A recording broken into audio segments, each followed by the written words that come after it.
Você sabe por acaso se na prova de andadura todas as etapas valem a mesma nota? E na mangueira, se o aparte e a peixada têm o mesmo peso? Pois tudo isso nós vamos responder e esclarecer agora.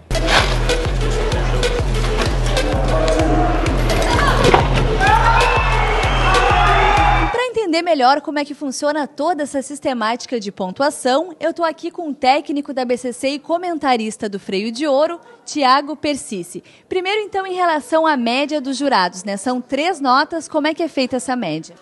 São 3 placas atribuídas por cada jurado e é feita uma média simples. Se somam essas 3 placas, dividindo por 3, tendo uma média entre as placas dadas. Sempre é bom observar que nós temos a prova dividida em 2 fases. A primeira fase sobre 15 pontos de média e a segunda fase sobre 20 pontos de média.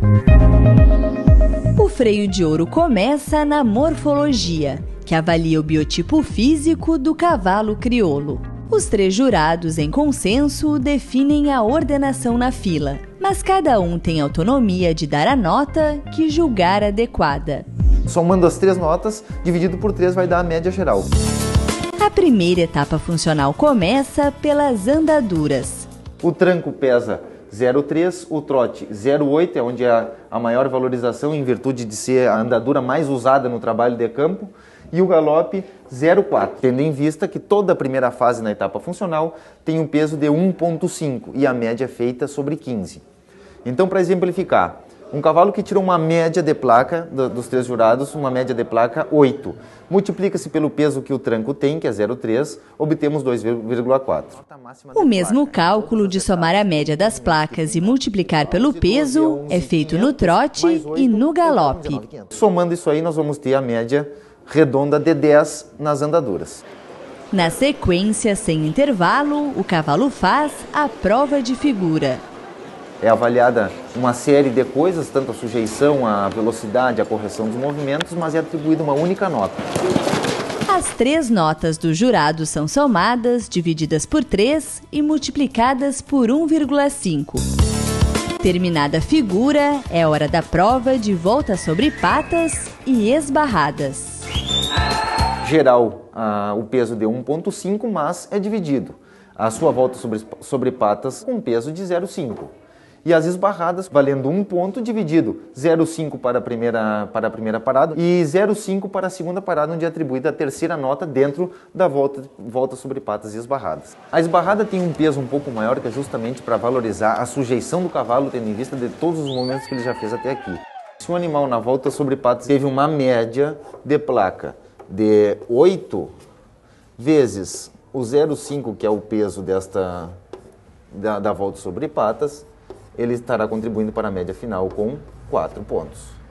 No primeiro esbarro, se ele obteve a nota de 6, com o peso da primeira esbarrada, que é 0,5, ele vai estar contribuindo com 3. No segundo esbarro, ele melhorando seu desempenho, obteve uma média de placa de 8, com o peso de 0,5, contribuirá com a média final de 4. Somando 4 com 3 são 7 e 4, obteve uma média nesta etapa de 11. Ainda na primeira fase funcional, com peso de 1,5, as provas de mangueira 1... São 3 movimentos distintos e cada um com uma valoração diferente. O aparte é onde tem o maior peso, dentro do 1,5 ele contribui com 1 ponto dentro da média geral, e cada peixada com 0,25.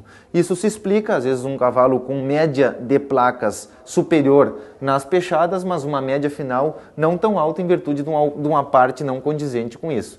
Da mesma forma, a média das placas deve ser multiplicada pelo peso de cada manobra. Somando as 3 notas, chegamos à média da mangueira 1. A última prova da primeira fase é o campo 1. São 2 corridas para cada competidor, uma para cada lado. Para melhor orientação do jurado, a avaliação que corresponde a 10 pontos de placa é dividida por etapas.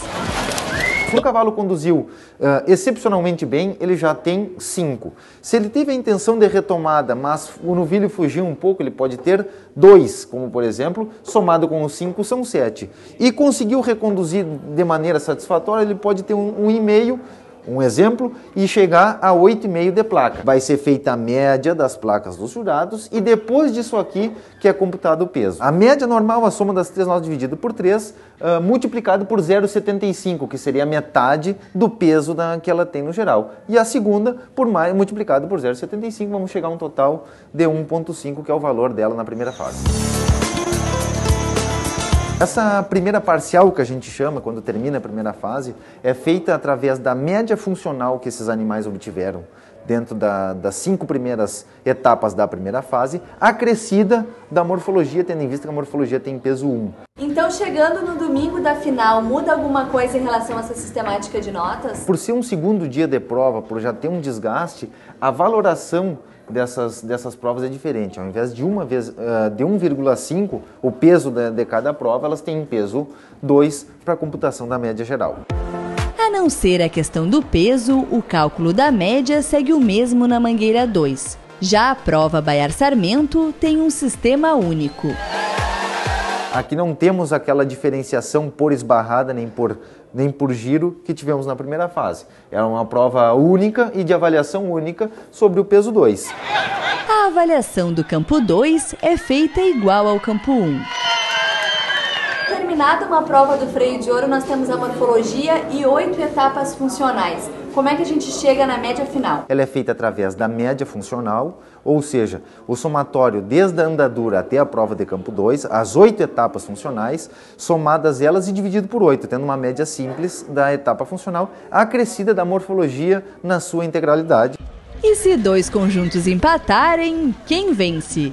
O primeiro critério de desempate é a maior média funcional dos animais. Caso também haja empate, o critério de desempate, que seria o segundo, é a menor idade. O animal mais novo supera o animal mais velho.